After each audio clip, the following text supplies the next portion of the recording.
में परशुराम जी के पूछने से दत्तात्रेय जी ज्ञानी पुरुषों के विभिन्न लक्षणों की बात कर रहे हैं और हमें ये भी बता रहे हैं कि जो ज्ञानी मुक्त पुरुष है, कई बार कुछ वासनाएं रह जाती हैं जिसके कारण उनके स्वभाव में अंतर हो सकता है, व्यवहार में अंतर हो सकता है, लेकिन ज्ञान एक ही है। तो कोई उसमें बड़ा छोटा नहीं देखना है।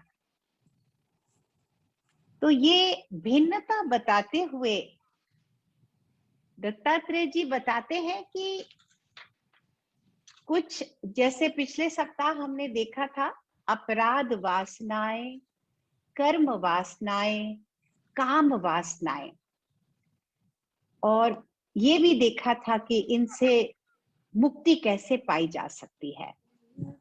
तो किसी पुरुष में अपराध वासना अभी कम नहीं हुई, तो किसी में कर्म वासना, तो किसी में काम वासना। लेकिन कुछ ऐसे मुक्त पुरुष भी होते हैं, दत्तात्रेय जी कहते हैं, जो इतने विरक्त हो जाते हैं कि उनके अंदर कुछ काम वासनाएं पुरानी बची हुई हैं, तो वो बेपरवाह हो जाते हैं। उन्हें जीवन जीते हुए, सब करते हुए भी किसी भी चीज का आभास नहीं है, ना कोई चीज उन्हें बंधन में अब डाल रही है। वो बंधन और मोक्ष से भी परे जा चुके हैं। ऐसे भी ज्ञानी पुरुष होते हैं। तो बिना परवाह किए वो अभ्यास ही नहीं करते उन काम वासनाओं से छूटने के लिए। तो इसलिए कभी कभी देखा जाता है कि बहुत बड़े उत्तम दर्जे के ज्ञानी होते हुए भी कुछ व्यवहार में भिन्नता, विशेषता रहती है। कोई क्रोधी हो सकते हैं, कोई थोड़े कुछ भी अलग अलग। जैसे एक सुंदर तरीके से दत्तात्रेय जी समझाते हैं कि कोई गोरा होता है तो वो सांवला नहीं हो जाता ज्ञान से, या सांवला गोरा तो नहीं हो जाता ना। तो ऐसे ही कुछ वो स्तर जो है वो द्वैत का स्तर है, और उनका ज्ञान तो अद्वैत में स्थिर हो गया है। और वो तभी होता है जब जो भी कर्म करते हैं मुक्त भाव से करते हैं, या मुक्ति के पाने के लिए कर्म किए जा रहे हैं। तो दत्तात्रेय जी ने यहाँ एक बड़ी अहम बात कही। उन्होंने कहा कि शास्त्रों को पढ़ना या उपासना करना प्रभु की, यदि इसका लक्ष्य बंधन से मुक्ति नहीं है तो उसका कोई लाभ नहीं। क्या हम किसी मुर्दे शरीर को श्रृंगार करने से कोई लाभ है? ऐसे ही जब तक हमें आत्मा में स्थिर नहीं होने की चाह, अद्वैत ज्ञान में उस एक भाव में जाने की तत्परता ना हो, तो बाकी साधन करने से कोई लाभ नहीं होगा। और ज्ञानी पुरुषों की कई अवस्थाएं भी होती हैं। दत्तात्रेय जी कहते हैं कुछ ज्ञानी पुरुष ऐसे हो सकते हैं कि ज्ञानी तो हैं, लेकिन जीवन के दुख उन्हें अभी भी छूते हैं, थोड़े दुखी हो जाते हैं। हमें देखने में लगेगा, अरे ये कैसे ज्ञानी है जो कुछ हो गया, कोई प्रियजन चला गया तो इतना रो रहे हैं। तो उनका कुछ स्वभाव ऐसा हो सकता है, लेकिन ज्ञान में अभी भी उनकी निष्ठा और सिद्धि है। कुछ ऐसे ज्ञानी पुरुष भी दिखाई देते हैं हमें जो जिन्हें कुछ अनुभव में नहीं आता। बड़े सुख मिल जाए, बड़े दुख मिल जाए, तो भी वो जैसे नशे से में रहते हैं। उनके अंदर एक आत्म तत्व को के आभास का एक नशा रहता है, उन्मुनी अवस्था कहा जाता है उसे। फिर ऐसे भी कुछ ज्ञानी पुरुष होते हैं जिनको आश्चर्य से आश्चर्य वाली घटना उनके सामने हो जाए, बहुत घोर दुख की घटना घट जाए, तो भी वो विचलित नहीं होते। ऐसा निश्चल भाव में उनकी सिद्धि स्थापना हो जाती है। तो तरह तरह के हो सकते हैं, लेकिन मन ऐसा ही है जो विश्लेषण करना चाहता है कि कौन ज्यादा अच्छा है, कौन ज्यादा ज्ञानी है, कौन कम ज्ञानी है। तो इसी बात को लेकर एक बड़ी रोचक कथा और बहुत ही यहाँ पर मैं कहूंगी ज्ञान है, और ऐसा ज्ञान है जिसमें आशीर्वाद है, क्योंकि ज्ञान पढ़ने से, सुनने से भी शायद जीवन में उतारना कठिन है। तो दत्तात्रेय जी भी कहते हैं, जितना कोई भोला व्यक्ति होता है, जितना जिसके मन में वासनाओं की मलिनता नहीं होती, उतना जल्दी जल्दी वो अंदर ग्रहण कर पाता है ज्ञान को। और ये 20वां अध्याय जिसकी ये कथा आज हम करेंगे, तो दत्तात्रेय जी ने कहा, ऐसे ही जैसे तुम सवाल कर रहे हो कि भिन्न भिन्न ज्ञानी है, उनमें से कौन कम है, कौन ज्यादा विशेष है, ऐसे ही सवाल एक बार ब्रह्मा जी के आसपास एक सत्संग हो रहा था। तो ब्रह्मा जी की सभा है, तो सारे के सारे ज्ञानी जितने भी हमने आज तक सुना है जिनके बारे में, वशिष्ठ जी, विश्वामित्र जी, पुलस्त्य जी, शुकदेव जी, जो भी नाम, नारद जी, जितने भी ज्ञानी भक्त पुरुष हैं, वो वहां बैठे हुए थे एक दिन। तो उन्होंने यही सवाल ब्रह्मा जी से किया कि हम सब ज्ञानी हैं, उत्तम दर्जे के ज्ञानी हैं, लेकिन हमारे स्वभाव इतने अलग अलग कैसे हो जाते हैं। तो हमें और हमारे प्रयास भी अलग अलग हैं। कोई तो समाधि में लीन रहते हैं, कोई शास्त्रों के गायन में लीन रहते हैं, कोई उपासना करते रहते हैं, कोई सेवा में रहते हैं, कोई बहुत मस्ती में ही जैसे अवधूत अवस्था में रहते हैं। तो कौन से विशेषकर उत्तम है, क्या इनका विश्लेषण किया जा सकता है? क्योंकि हम सबको अपना अपना मार्ग सबसे प्रिय लगता है, सबसे उत्तम लगता है। तो हमें यहाँ क्या देखने को मिल रहा है कि ये हमारे अंदर ये जो भाव है कि अपने को, औरों को, उनका उनको तोलना। तो ज्ञानी पुरुष सच में जो अद्वैत का ज्ञान हमें क्या सिखाता है कि ना मेरे में कोई बुराई है, ना मेरे में अच्छाई है, ना कोई मैं कभी बंधा हुआ हूं, ना ही मुझे मोक्ष की आवश्यकता है। तो उस ज्ञान की दृष्टि से, अद्वैत की दृष्टि से, तो कोई कम ज्यादा है ही नहीं, लेकिन ये भाव बना रहता है। तो इतने बड़े बड़े ज्ञानी पुरुष जो ब्रह्मा जी की सभा में बैठे हुए थे, उनके अंदर भी ये प्रश्न है। तो हम अपने को आज क्या कह सकते हैं कि कोई बात नहीं, अगर हम भी ऐसा कभी कभी करते हैं, तो बड़े बड़े महात्मा पुरुष भी ये सब वार्तालाप, ये चर्चा करते हैं कभी कभी।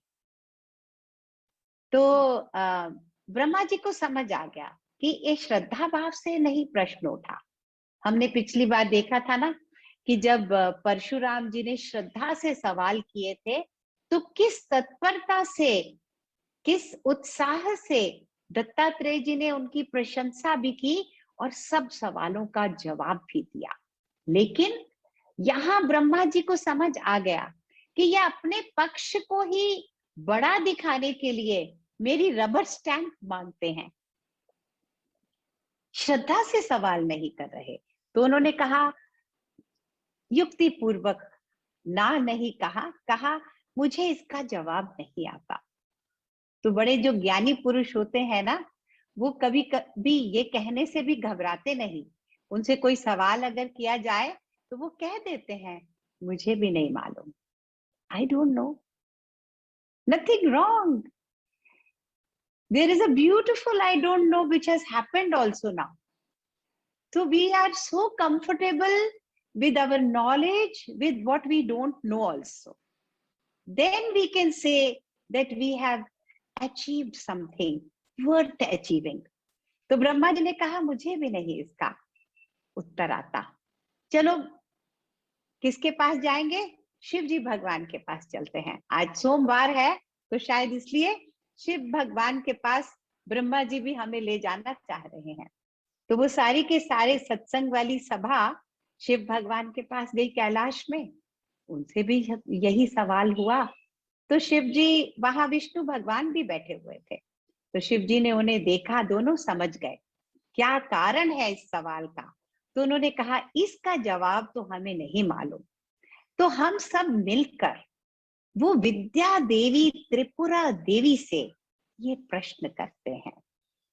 तो परम ज्ञान, अध्यात्म की परम पराकाष्ठा का जो ज्ञान है वो केवल चिन्मय स्वरूप है, और वो तो देवी त्रिपुरा है। तो ये कहकर सबने देवी जी का ध्यान किया, सब ध्यान में लीन हो गए। तो ऐसे बड़े बड़े महात्मा, स्वयं ब्रह्मा विष्णु महेश, उन्होंने ध्यान किया, तो वहां पर त्रिपुरा देवी, विद्या देवी प्रकट हो गई और शब्दमय रूप में उन्होंने आकर अपना प्राकट्य किया और कहा कि आप सबने मेरा ध्यान किया, इसलिए मैं यहाँ प्रकट हूं। आपकी इच्छा मुझे बताओ, आपके प्रश्न मुझे बताओ।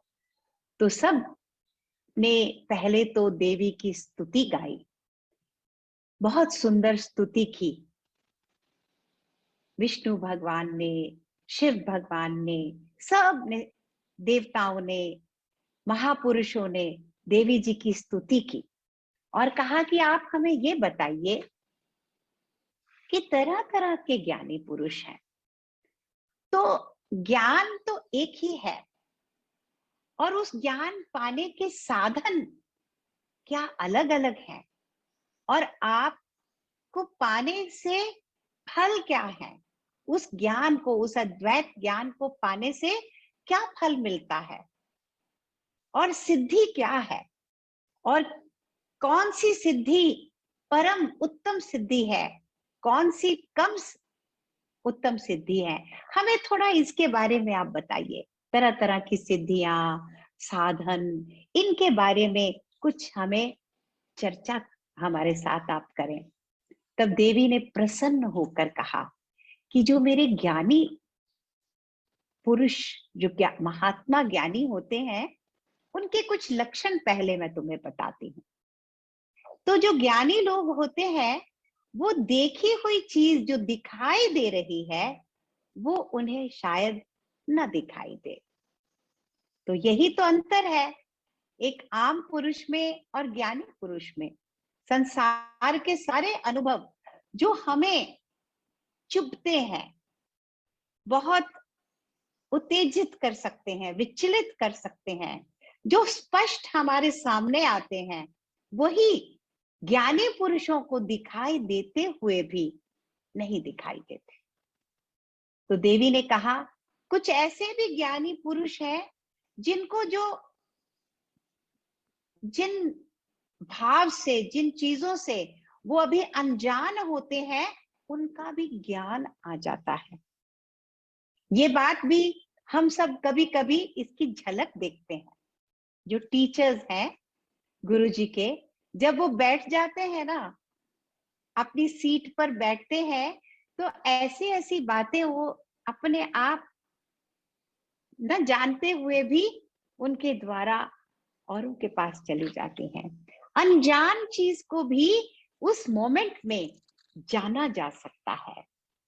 और उत्तम ज्ञानी तो वही है जो सब जगह आत्मा को ही देखता है, सब में आत्म तत्व, उसमें और बाकी सब में जिसे कोई अंतर ही ना दिखाई दे, वो परम ज्ञानी है। और जब ऐसे ज्ञान में उतरने लगते हैं, तो देवी ने कहा सब संशय ऐसे उड़ जाते हैं। जितने भी संशय हैं हमारे अंदर, वो ऐसे उड़ जाते हैं जैसे जब हवा चलती है तो बादल उड़ने लगते हैं। कोई इच्छाएं नहीं रहती उस व्यक्ति में।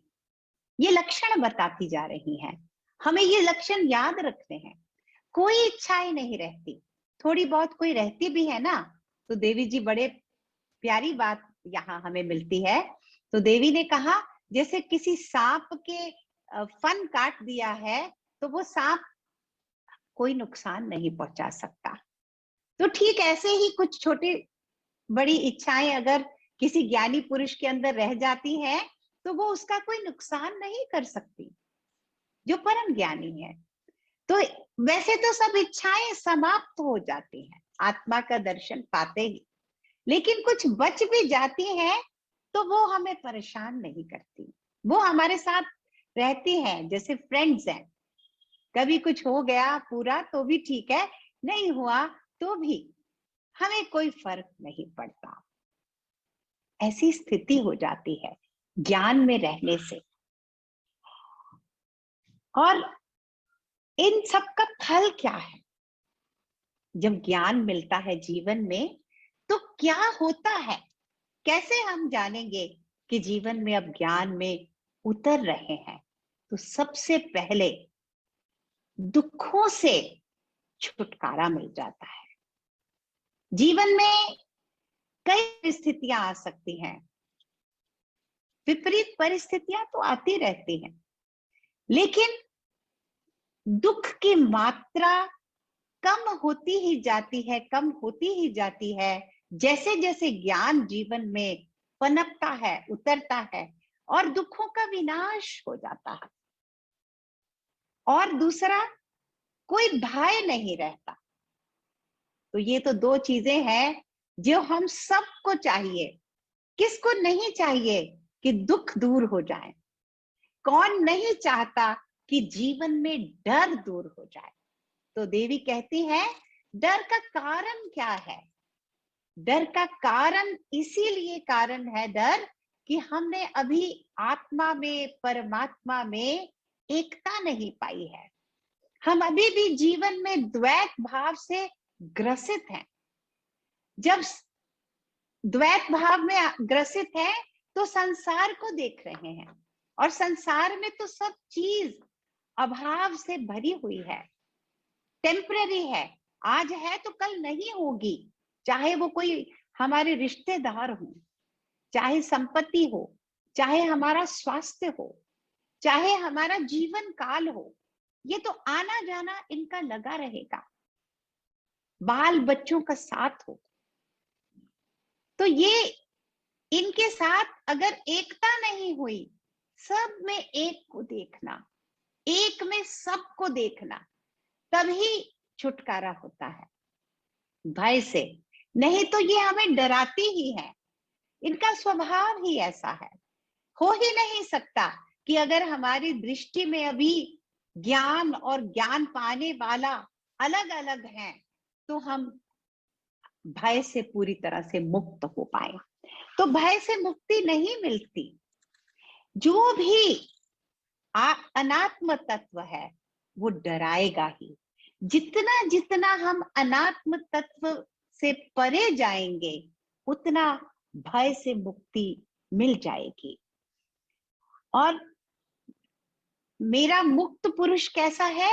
जो ज्ञाता, ज्ञान और ज्ञेय में उसके लिए कोई अंतर नहीं रह जाता, उसके लिए सब एक डिसॉल्व होकर आत्मा में विलीन हो जाता है।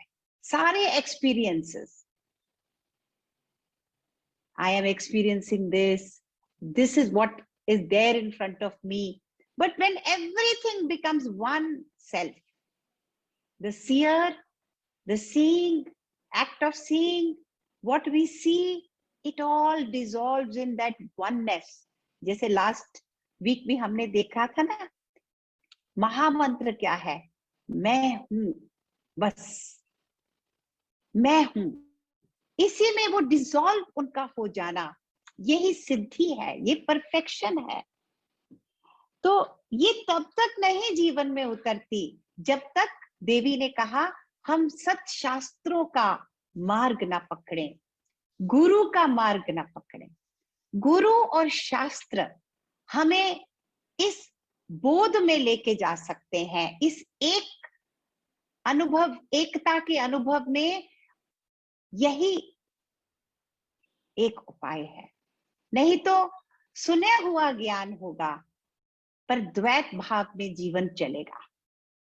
जीवन को द्वैत भाव से उखाड़ कर कोई चीज जो हमें एक अद्वैत में लेके जाएगी, तो वो है गुरु, गुरु का होना, सत्संग का होना, सत्शास्त्रों का साथ होना। तो देवी ने कहा हमारी बुद्धि से हमें डरना है। बुद्धि ऐसी प्रबल है कि हमारे सारे पुरुषार्थ मिट्टी में मिल जाते हैं अगर हम अपनी बुद्धि को नहीं सुधारते। और बुद्धि को सुधारने के लिए ही सत्शास्त्र, गुरु का साथ चाहिए। नहीं तो कितने ही चीजें पढ़ लो, जान लो, सुन लो, जब तक बुद्धि की मलिनता नाश नहीं होगी, बुद्धि की जड़ता नाश नहीं होगी, तब तक सारे प्रयास हमें सफलता नहीं देते। और ये बुद्धि की मलिनता में कारण क्या है? 3 तरह की वासनाएं। अविश्वास, ये बड़ी प्रबल वासना होती है। ये शंकाएं पैदा ही होती रहती हैं, क्या सच में भगवान है? क्या सच में कोई परमात्मा तत्व है भी, कि बस ये हम आए हैं और ये शरीर ही सब कुछ है, मेरा शरीर आपका शरीर? ये शंका पैदा होती है। ये मलिनता ही पैदा करेगी, हमारी बुद्धि को जड़ता की ओर ले जाने वाली वासना है। तो देवी ने कहा इससे मुक्ति पाने का उपाय क्या है? श्रद्धा के भाव को प्रबल करना, अपनी श्रद्धा में श्रद्धा रखना। और गुरुजी कहते हैं ना, श्रद्धा पे विश्वास करो, हमारे में श्रद्धा है। जितना जितना हम अपनी श्रद्धा पे विश्वास करेंगे तो अविश्वास कमजोर होगा, श्रद्धा को स्ट्रेंथ मिलेगी। अच्छी कंपनी से भी श्रद्धा को स्ट्रेंथ मिलती है। तो अविश्वास रूपी वासना के प्रति हमें सजग कराया जा रहा है। दूसरी है काम वासना। ये जो काम वासनाएं हैं, ये जब तक हमारी बुद्धि पे छाई रहती हैं, तब तक सामने भगवान भी आ जाए, परम ज्ञान का दर्शन भी हो जाए, आत्मा का दर्शन हो जाए, परमात्मा तत्व भी दिखाई भी पड़े तो भी नहीं दिखाई देता। आत्मज्ञान सुनते हुए भी कुछ भी गले के नीचे नहीं उतरेगा जब तक काम वासनाएं हैं। और काम वासनाएं जो है वो विरक्ति से दूर होती हैं। जितना जितना हम अपने इन इच्छाओं के प्रति दोष दृष्टि लाना, जैसे अभी देख रहे थे कि जो भी अनात्म वस्तु है वो तो डर, लोभ, क्रोध, मोह इसमें डालेगी ही। तो इसलिए उन सब के प्रति, अपनी उन वासनाओं के प्रति, काम वासनाओं के प्रति दोष दृष्टि को रखना होगा। और तीसरा जो हमारा शत्रु है हमारी बुद्धि का, वो है बुद्धि में जड़ता होना। और ये जड़ता कहाँ से आ रही है? पुराने कर्मों से जड़ता है, आज के ही नहीं, आज पहले भी जो भी कर्म करते हैं, बुरे कर्म तो जड़ता में ही लाएंगे बुद्धि को। और हम तो जन्मों से कर्मों को इकट्ठा करके बहुत भारी बैगेज के साथ आए हैं। तो देवी ने कहा जड़ता को तो हमारे प्रयास से कुछ नहीं होता, जड़ता तभी जाएगी जब मेरी उपासना करेंगे। मेरी पूजा, मेरी उपासना से जितना जितना भाव निश्चल होगा, जितने जितनी तत्परता से, उत्कृष्ट भाव से जो भक्त आकर मेरी उपासना से क्या अर्थ है? उपासना से क्या होता है? जब उपासना में कोई एकाग्र मन को कर देता है तो वो मन दूसरी वासनाओं से छूटने लगता है। काम वासना, अविश्वास वासना धुलने लग जाती है, क्योंकि जब हम उस विद्या देवी के सानिध्य में उनके बारे में सोचेंगे ही तो ही मन शुद्ध हो जाएगा। हम गुरु के लिए गाते हैं ना, यत् स्मरे पुंडरी काक्षम स्वाह्याभ्यंतर शुचि। जब वो उनके बारे में स्मरण मात्र से ही हमारे अंतर तक हम अपने को शुद्ध कर लेते हैं। तो ये स्मरण, ये भाव रूपी, श्रद्धा रूपी स्मरण और समर्पण ही देवी की उपासना है। तो देवी की उपासना से ही जड़ता जाएगी। और सिद्धि क्या है? देवी ने कहा सबसे बड़ी विक्षिप्त, जिसको व्याधि कहें, वो क्या है? हम अपनी देह को ही अपनी आत्मा मान लेते हैं। तो सिद्धि, मेरे ज्ञानी पुरुषों में ये सिद्धि आ जाती है कि वो देह को अनात्म वस्तु देखकर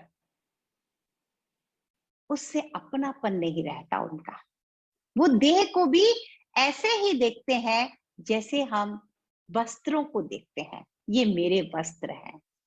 ऐसे ही ज्ञानी पुरुष क्या देखता है? ये मेरा शरीर है, ये मेरे हाथ है, ये मेरा शरीर है, लेकिन मैं नहीं हूं। तो ये सिद्धि है। और एक इससे भी बढ़कर सिद्धि है, मुझ परमात्म तत्व को ही अपनी आत्मा में देखना, उसमें हमेशा स्थिर रह पाना स्वाभाविक रूप से। ये तो मेरा परम ज्ञान है। इससे बड़ा ज्ञान कोई और नहीं है, इससे बड़ी सिद्धि कोई और नहीं है।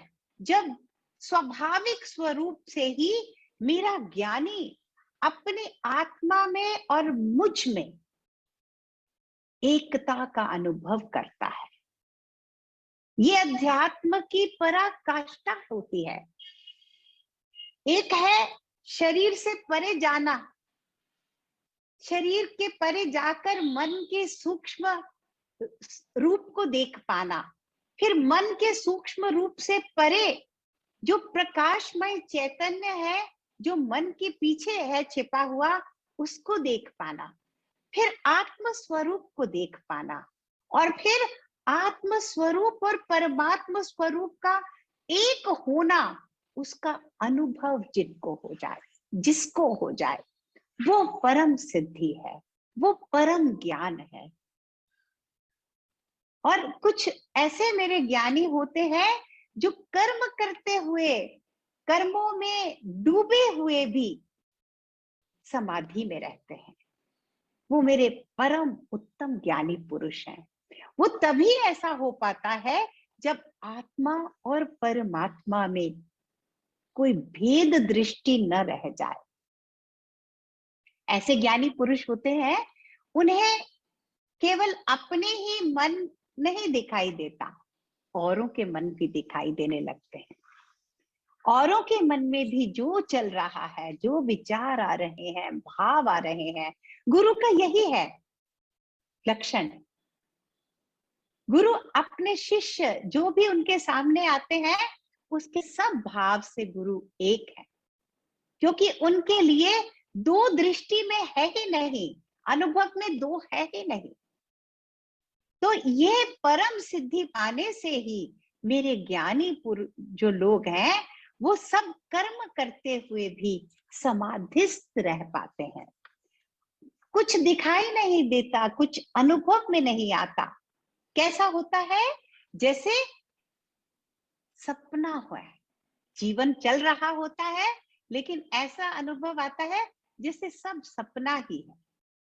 बस आज सुबह उठे, अपने सब स्वाभाविक कर्म करते हुए, ऐसे ही ड्रीम लाइक क्वालिटी आ जाती है लाइफ में।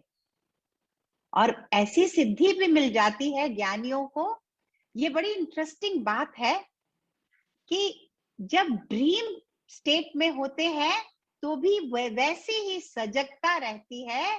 तो इसी को कहते हैं ना तुर्यावस्था, मेडिटेटिव स्टेट ऑफ माइंड, जो जागृत में भी एक स्टेट ऑफ माइंड बनी रहती है, डीप स्लीप में भी रहती है, ड्रीमिंग स्लीप में भी, स्टेट में भी वो जगे हुए रहते हैं, वो जागृत रहता है चैतन्य। तो योगी पुरुष जो है वो सोते हुए भी जाग रहा है। भगवत गीता में भी भगवान कृष्ण ने कहा है ना कि जो मेरा योगी पुरुष है उसका क्या लक्षण है, जहां सारा संसार सो रहा है वहां योगी जाग रहा है। तो इतना heightened awareness comes with this perfection of knowing the self and the consciousness as one, heightened awareness कि सोते हुए भी जैसे जगे हुए हैं, और जगे हुए हैं तब जब जो भी कर रहे हैं उसमें भी वैसी अनरियल ड्रीम लाइक क्वालिटी के साथ लाइफ को जी रहे हैं। कभी कभी ऐसा होता है, हम ऐसा फील करते हैं ना कि ये सब ऐसा ही लग रहा है जैसे कि लाइफ कभी कभी एकदम ऐसे स्टिल नहीं हो जाती, अचानक ऐसा ना एक स्तब्धता अनुभव में आती है कि इतनी नॉइज है चारों तरफ, बसेस चल रही है, कार चल रही है, लोग बातें कर रहे हैं, कहीं कुछ हो रहा है वर्ल्ड में, कहीं कुछ हो रहा है, और एक मोमेंट आपको, आप उस मोमेंट के साथ जब हो जाते हो, डीप साइलेंस एक्सपीरियंस करते हो। तो देवी ने भी कहा कि आम अज्ञानी पुरुष को संसार कैसा दिखाई देता है, अब ये संसार पैदा हुआ, अब ये मिट गया, ये संसार में ये चीज प्रकट हुई, फिर ये विनाश हो गई, लेकिन मेरा जो स्थिर ज्ञानी समाधिस्थ भक्त है वो ऐसा नहीं देखता, वो एक स्थिरता ही देखता है, मूवमेंट में भी वो स्टिलनेस देखता है, स्टिलनेस में वो स्पंदन देखता है। गुरुजी कहते हैं ना, seeing action in inaction and seeing inaction in action. So ऐसी सिद्धि प्राप्त हो जाती है, और परम अंतिम पराकाष्ठा, वो ज्ञान, वो सिद्धि तो केवल मेरी उपासना से मिलेगी। और जो ऐसे मेरे परम ज्ञानी हैं पुरुष, मेरे भक्त पुरुष हैं, जो मुझ में और अपने में एक ही भाव है, जिनका पूरा अभिन्न भाव समाप्त हो गया है, मुझ में जो डिसॉल्व कर चुके हैं, वो मैं ही हूं, मैं उनसे अलग नहीं हूं, वो तो मेरा ही स्वरूप है। जैसे भागवतम में भी ये आता है, भगवत गीता में भी ये हमें भान होता है इसी ज्ञान का कि प्रभु की अनुभव करना है तो प्रभु की विभूतियां हैं। तो ऐसे ज्ञानी पुरुष, ऐसे संत महात्मा पुरुष प्रभु स्वरूप ही है, वो प्रभु का स्वरूप ही है। गुरु भी कहते हैं ना, गुरु में और आपकी आत्मा में, परमात्मा में कोई अंतर नहीं, एक ही तत्व है। तो देवी ने कहा, मेरी उपासना, मेरा सानिध्य, मुझ में समर्पित भाव, जैसे भगवत गीता में भी अंत में भगवान कृष्ण ने कई तरह से अर्जुन को समझाने के बाद अंत में क्या कहा, मामेक शरणम, तुम मेरी शरण में आ जाओ, तब तुम्हें सब साफ साफ दिखाई देगा। तो दत्तात्रेय जी ने सारे परशुराम जी की शंकाओं का समाधान करते हुए, सारे सवालों को साइलेंट करने के लिए, उन्हें डीप साइलेंस में ले जाते हुए कहा, ये जो मैंने तुम्हें भगवती गीता आज सुनाई है, ये जो विद्या गीता मैंने तुम्हें सुनाई है, कोई प्राणी इसको सुन ले, पढ़ ले, सुना दे, वो फिर कभी बंधन में नहीं पड़ता, संसार उसे डरा नहीं सकता, कोई दुख उसे छू नहीं पाता। तो बार बार इसका चिंतन, मनन, श्रवण, सरल बातें हैं, बहुत सरल बातें हैं, लेकिन यही बात मैंने आज पहले भी कही थी कि ये जो 20वां अध्याय है, इसमें स्वयं त्रिपुरा देवी आशीर्वाद देकर हमें अब पूरी तरह इस ज्ञान के निर्मल जल में भिगोने आई है। तो हमें भी तैयार होकर, तत्पर होकर बस इसमें डूबना है। तैयार हो जाओ, जो डूबेगा वो पार हो जाएगा, जो बहुत कोशिश करता है तो वो तो फंस जाता है, लहरों का वेग सहन नहीं कर पाता, लेकिन जो श्रद्धा से इसमें डूब जाता है वो पार हो जाता है। तो बस आज इस आशीर्वाद को अनुभव करते हुए एक पल के लिए हम अपनी आंखें बंद करेंगे, फिर भजन सुनते हैं। और बहुत धन्य भाग है हमारे कि हम आज इस परम गीता को सुन पाए हैं। जय गुरु।